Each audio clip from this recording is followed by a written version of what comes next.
Welcome to our program on the suffering church where God weeps. Today we take you to the Republic of Peru in South America, where almost 90% of the population is Catholic. Recently, Alain Garcia has been appointed new head of government, but still unemployment and poverty is very, very high. In the studio with us today is Javier Legorreta. He is responsible for the projects in Peru at the international Catholic charity Aid to the Church in Need. Welcome, and thank you for being with us, Mr. Legorreta. Why is this situation so impossible in Peru, that unemployment and poverty is still so high? Peru has been always a country in which the poverty is a problem. We don't have to forget that 30% of the population is indigenous, Quechua and Aymara population. Together with the corruption and together with this conquer from Spain, together with the Indians, was very difficult to integrate the society for a better development. The people where they are living there with their own cultures, with their own traditions, it's difficult to integrate. And this fact of how do they live and how do they pretend to develop their own running life is not easy to do it. It's as well as in Bolivia, as well as in Ecuador. Those three countries in the Andean culture has been always a very, very difficult, especially for the illiteracy. But there are so many resources in Peru. Why is it then so poor? If you compare other countries in the world, let's talk about countries in Africa, let's talk about countries in Asia, are countries in which to change the mentality and to change for a better life, let's talk about to live the marriage in a proper way, not to live with promiscuity, or to be enough intelligent in order to use the mathematics or to have a better knowledge of the language, is the capacity, is the mentality, is a human being who is living there in a culture of 4,000 meters sometimes, or people living in the jungle without any resources. So I think it's a combination of resources, mentality, worldwide culture in which the human being is another kind of human being which we are seeing in the United States or we are seeing in Argentina. But does it mean there's not enough education for all the people in Peru? Unfortunately not. The government is still corrupted. The church is doing a lot of alternative work, building churches and at the same time building schools. Without these private or Catholic schools, the church is unable to continue the mission to educate what the government is not doing. For example, in the former period of Fujimori, the former dictator in Peru, we are looking in the video, Mr. Fujimori, it had a very good development in the country, very good highways, a lot of schools in the middle of the mountains. But what happened? There were no teachers. So sometimes the government is doing what they can, but they can't do everything. So that's why sometimes the church is the most important resource in order to supply what the government is not doing. Let us then now immediately watch this video where you're talking about. Then we maybe understand a little bit more about the situation in Peru. The untroubled virgin beauty of the land reminds the visitor of the similar marvel experienced by the first Spanish explorers when they knelt to kiss the soil of the New World more than 500 years ago.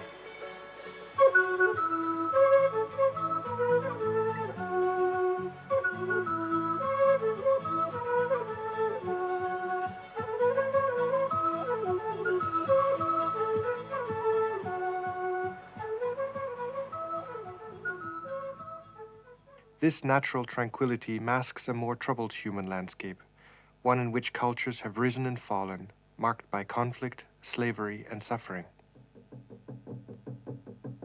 Spanish colonization introduced the gospel and European civilization, but also plundered and destroyed the native cultures, initially through greed, but finally through the introduction of European disease, which, since 1532, has killed over 75% of the Indian population. Modern history has been no more forgiving. Peru is still one of the poorest countries in Latin America. With a total population of around 26 million, 75% live in poverty. A typical wage is about $6 a day, forcing over 1.2 million children to work. Illiteracy is rampant, and epidemics of tuberculosis and cholera are still widespread. Lima, the capital, once known as the City of Kings. With over 12 million inhabitants, it shelters almost half the total population of Peru. The palatial walls of Lima's elite witness to the fact that 80% of the wealth is held by 2% of the population.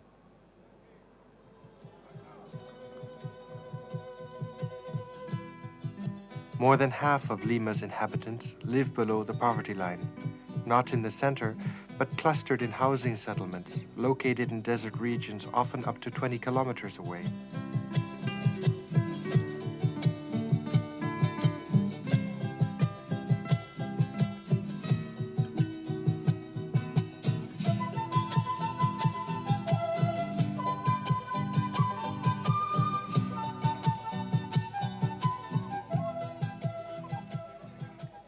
These new villages are a legacy of the Fujimori era, when, in order to gain votes for re-election, he encouraged vast segments of the underprivileged to move to hastily constructed housing based on promises of better living conditions.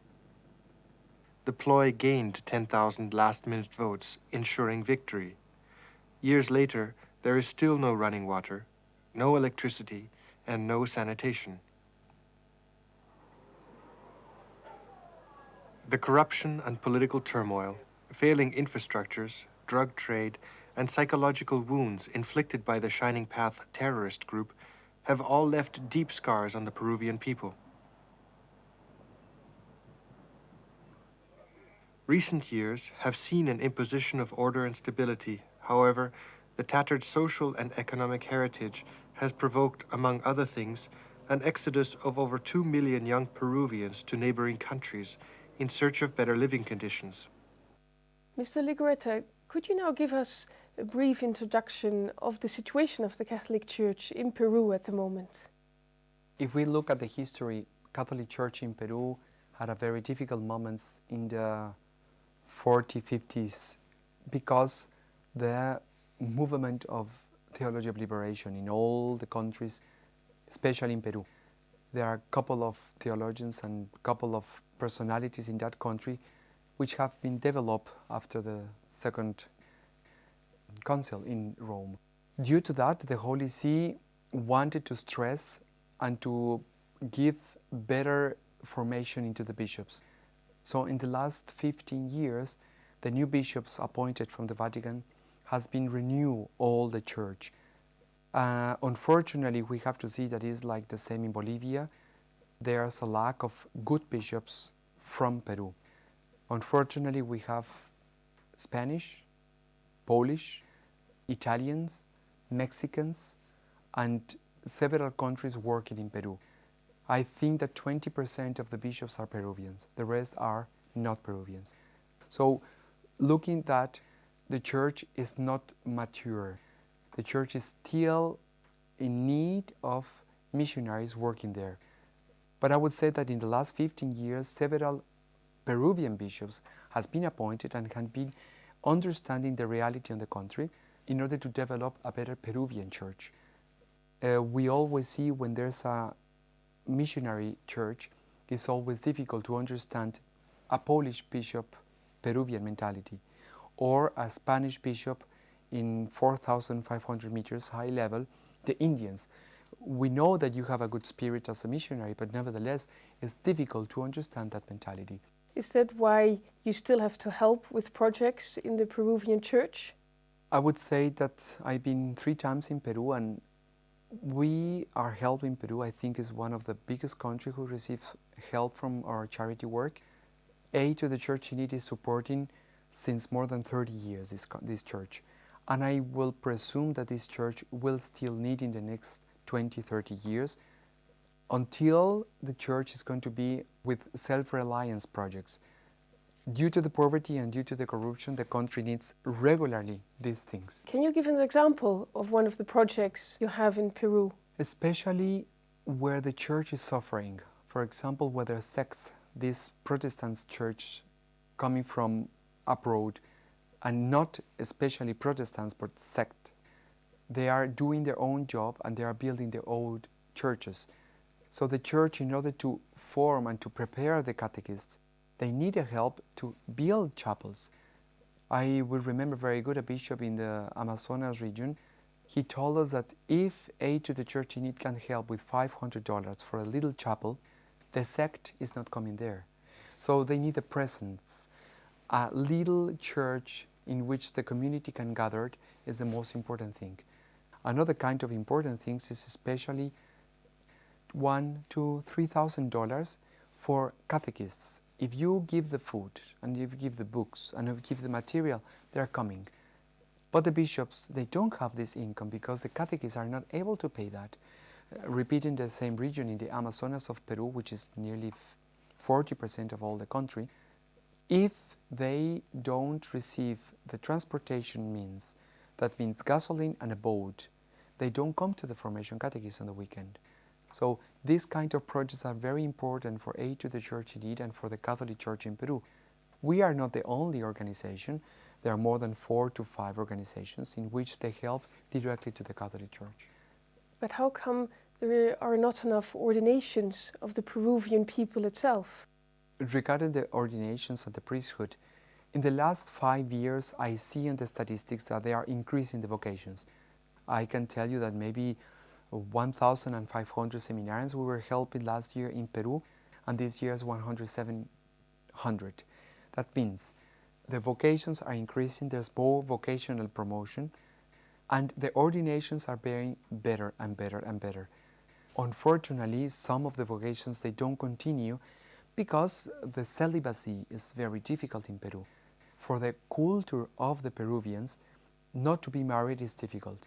So the celibacy is one of the facts that the bishops are working more and more hard to be more open and to be more educate the chastity and to be more in community. The bishops are working very, very hard that the priests, after the ordination, they should live together in a house, 2 to 3 priests, because making community, you can assure the perseverance of the priesthood.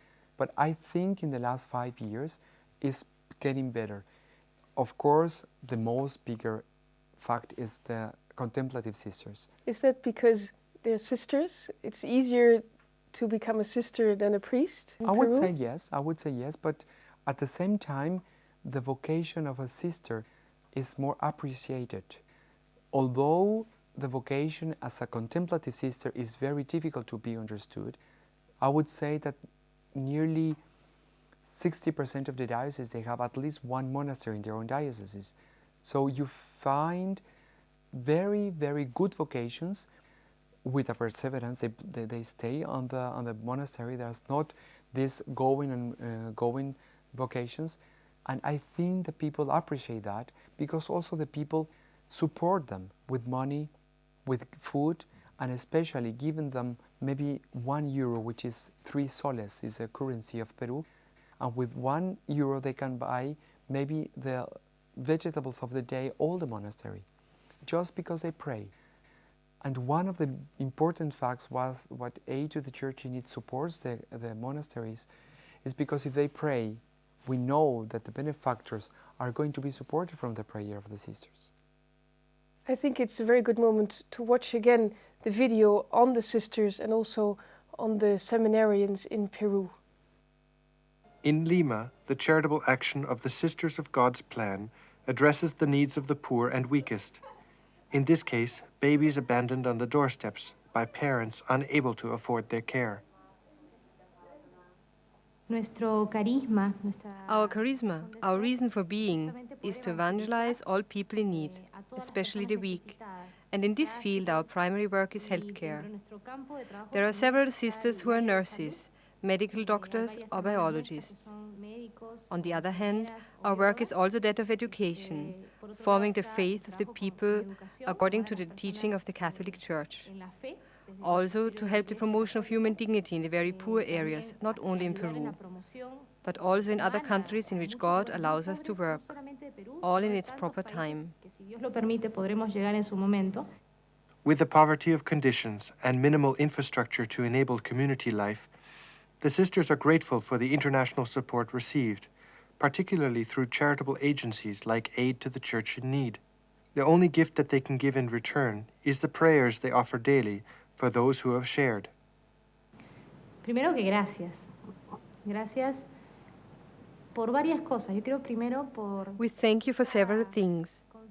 And I think, first of all, the awareness that you are a channel, that you are instruments of God, and that the goodness you communicate is for the good of other people. Secondly, thank you very much for this vision of faith, this supernatural vision, this generosity. For that reason, I think that God will bless you. I want to tell you that we are really praying a lot for you. We have a chapel in this house that we built thanks to your help. And every day we visit the Holy Sacrament because Eucharistic adoration is very, very important. And this adoration of the Eucharist is a prayer for our benefactors, for all those who have made this possible. And we are praying especially for all their intentions and the sanctity of these people. The authentic relationship between many religious communities and the poor derives from a unique perspective of a shared poverty. Many convents have no electricity and no running water. Life is based on providence, and food is what the sisters receive through donation. The love these sisters bring to the poor is often tangible, such as immediate practical care. But a greater love is moreover intangible, through the quiet prayer and suffering that each sister brings on behalf of the poor to the altar. The Peruvian Church, although confronted by economic, social, and pastoral poverty, is a living testimony to the Bible teaching. Suffering brings patience, patience brings perseverance, and perseverance brings hope. This quiet perseverance is already revealing signs of hope, particularly among the young priests, nuns, and laity who seek to serve God and, through Him, those who most need their care. This is the experience, wealth, and promise of the Peruvian Catholic Church. Isn't it beautiful to see all these sisters praying for the benefactors? Indeed, I have the opportunity to see such a lot of monasteries in all my last years in Aid to the Church in Need. But also there's sadness. I remember very well when I visit some of the monasteries in the south of Peru, in which the bishop told me the novices, when they get into the convent, one of whom, they didn't know that the world was round. So unfortunately, the lack of formation, the basic education, the basic knowledge of the world, where do you live, which is the place where I live, that is not known. Is such a big ignorance, just because the government doesn't give them means. No?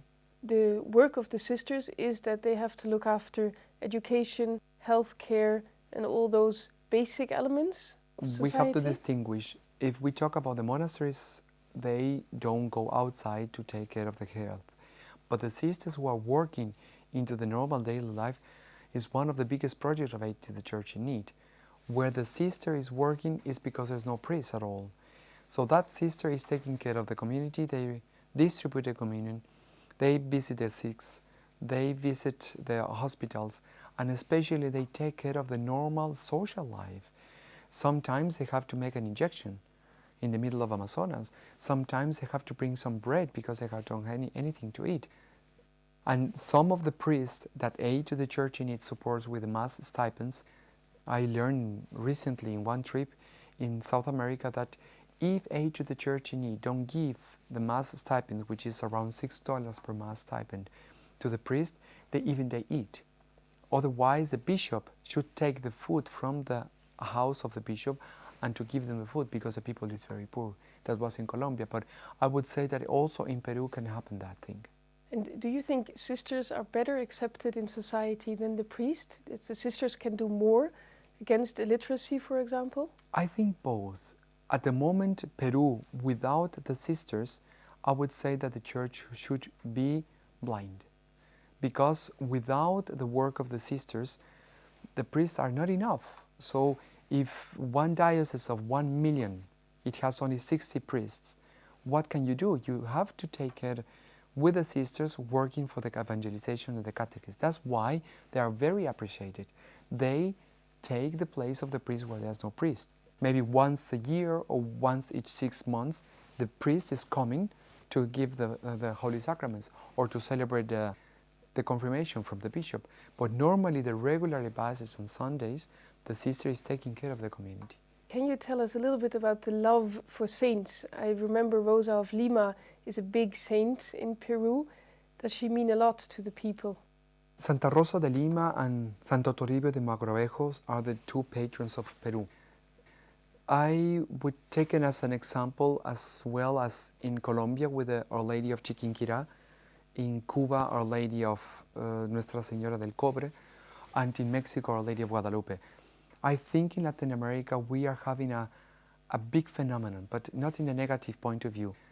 Without the popular devotions, without the devotion to the saints, without those pilgrimage, without this festivity of the patrons, I would say that the faith in Latin America would be very, very weak.